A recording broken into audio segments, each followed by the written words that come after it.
भगवान की जय। बहुत ही सुंदर सुंदर कथाएं श्रवण करिए आप ही कपिलदेव महाराज की, ध्रुव महाराज की। और ये ध्रुव वंश में आगे चल के आपको राजा बेन की कथा श्रवण करेंगे। ये चतुर्थ स्कंद की कथाएं चल रही। मैत्री जी कहते सुनो विदुर जी कि भृगवाद यशते मुनियों कि लोकानाम क्षेमदर्शिनाः अगोप्तय सती वैनिखा अपश्यंता पशु सम्मताम।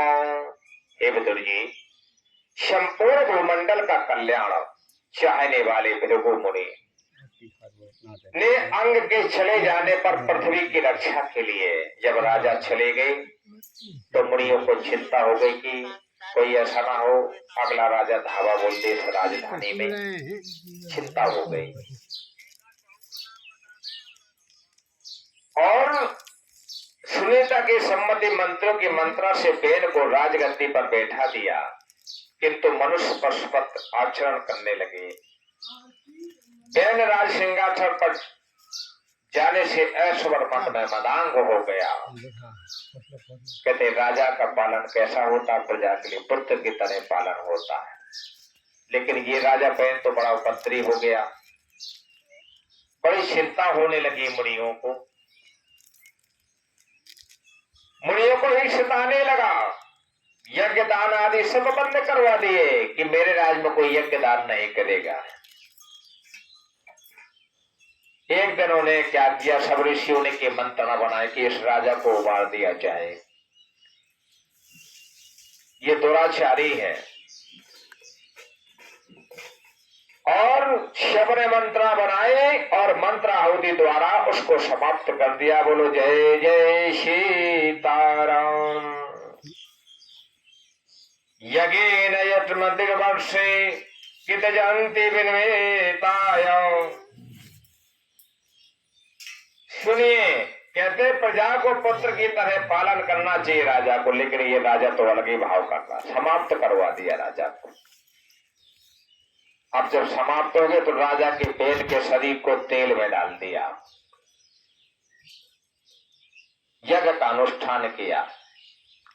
अब ऋषियों ने विचार किया कि बेन तो चले गए, अब क्या किया जाए। अगर अगली राजधानी राजा को पता पड़ जाएगा कि इस राज में राजा नहीं है तो वो धावा भूल देगा। उन्होंने जो है आपके राजा ब्राह्मण लोग यज्ञों का अनुष्ठान करेंगे, उनकी पूजा से प्रसन्न होकर भगवान के अंश रूप देवता आपको मनचाहा वरदान देंगे। अतः आप धर्म अनुष्ठान बंद करके देवताओं का अपमान न करें। बहुत सा समझाया लेकिन ना माना वो राजा। विदुर जी कहते हैं सुनो, जब अपने आप को बड़ा बुद्धिमान का ऐसे तेजस से पान किया, ब्राह्मण क्रोधित हो गए और समाप्त कर दिया। जब समाप्त हो गया तो तेल में डाल दिया उसके शरीर को, फिर मथा, ताकि कुछ दिन तक ये बना रहे राजा बेन। तेल में डालने से महक नहीं आती है कहते हैं। रख दिया। जब सिंहासन में कोई ना तो चिंता होने लगी तो यहाँ नाव से मृत शरीर को निकालकर मुनियों के समक्ष रख दिया कि सभा में ऋषियों ने उसकी जंघाओं को मथा सबसे पहले, जिससे एक काला भयंकर मनुष्य उत्पन्न हुआ। उसने कहा कि मैं क्या करूं, मुनियों से आज्ञा मांगी। बोले महाराज मेरे लिए क्या क्या है। मुनियों ने कहा सुनो, तुम निखाद हो जाओ। निखाद मतलब केवट, वो ये निखाद योनि यहाँ से प्रारंभ हो गई। निखाद वंश जो नदी के किनारे रहते, यहाँ से निखाद जाति प्रारंभ हुई। ये राजा बेन की जंग को मथने से राजा केवट की जात उत्पन्न हुई। वहां से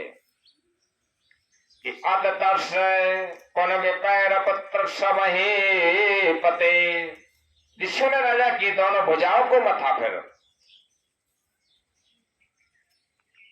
जैसे दक्षिण बाहु से पुरुष और बाएं बाहु से स्त्री पैदा हुई, उनको देखकर मुनियों ने पुरुष का नाम पृथु और स्त्री का नाम अर्शी रख दिया। दोनों का विवाह करवा दिया तथा राज सिंहासन को गंगा जल से धो करके उनको राजगद्दी में बिठा दिया। पृथु को बंदीजनों ने गुणगान किया, जिसके पृथु ने कहा झूठ किसी की बड़ाई न करे महाराज, जब कर्म करे तब बड़ाई का वो पात्र होता है। वेद के अधर्म से पृथ्वी ने क्या किया था कि जितनी औषधियां थी गाय ने सब छुपा ली थी अपने अंदर।